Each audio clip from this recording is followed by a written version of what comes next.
All right, Christmas is done and winter is far from over, but that doesn't mean you have to seclude yourself inside the house until spring. Exploring new towns and cities are a great alternative when considering things to do during the wintertime. Now, Bloomington, Indiana is one example of a Midwest getaway worthy of a winter trip. There's so much to do. Here to tell us how about we can enjoy some of the outdoors in Bloomington is Pat East from the Mill. Pat, thanks for being here. Hey, thanks for having me, Cody. I know I kind of threw a lot out there, but there is so much to do. What things can people do when visiting Bloomington this winter? Yeah, there's a ton of stuff to do in Bloomington, and in particular, at the very end of January, we hold a annual ice festival that we call Freezefest. It's our fourth annual one. We bring in a semi-truckload of ice. We bring in world-class ice carvers.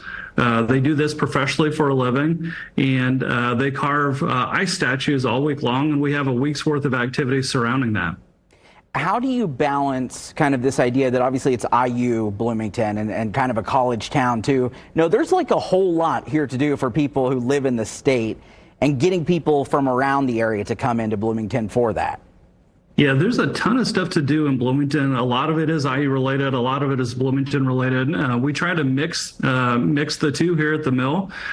So specifically to Freeze Fest, we have the week of we'll have ice carvers come in and they'll carve statues of all kinds of things like a Visit Bloomington sign or Clifford the Big Red Dog, the creator of that went to IU. We'll also have a men's and women's player from the basketball team. We'll do full size ice carvings of them, and so we try to tie in as much IU stuff to Bloomington stuff as possible. On that particular week of Freeze Fest is the week of January 15th.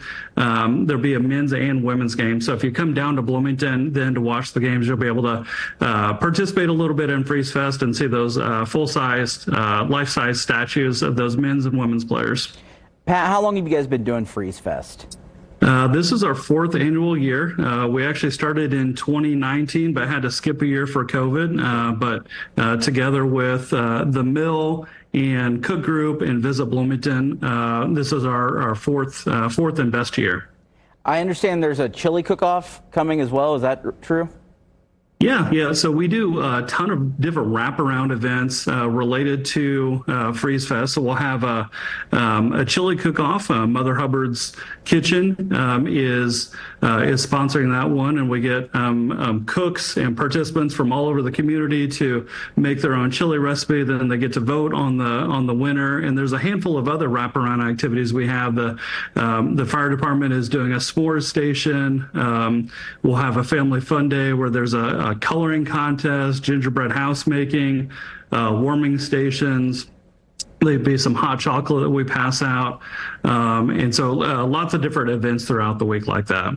What I love about the idea of Freeze Fest too is you're bringing people not just from the surrounding area, but possibly out of state as well, people who are following this and love to come see these things. What's that do for really the city of Bloomington as far as economically and really getting people in there? Yeah, last year we had about 5,000 to 10,000 folks attend Freeze Fest. It was our biggest year yet, and we think this year's going to be even bigger. We have folks come from all over the state. Hopefully, folks will come from outside of the state. We modeled our Freeze Fest after the Richmond meltdown up in Richmond, Indiana, and they get about 35,000 folks to attend theirs every year in a town of 30,000. So we think we can at least get up to that here in the next couple of years and really have a pretty big economic impact on the different restaurants that are nearby and, of course, on Bloomington itself. Sure, absolutely. So how can people be a part of this? What do they need to know? Yeah, the best thing they can do is go to Visit Bloomington and hit the website. It's freezefest.com. I think that's the best way to figure out what all of the schedule looks like and all the different things there are to do that week. Pat, thank you so much for spending some time with us. And it's going to be a very fun time, so I can't wait for people to get out there and check it out.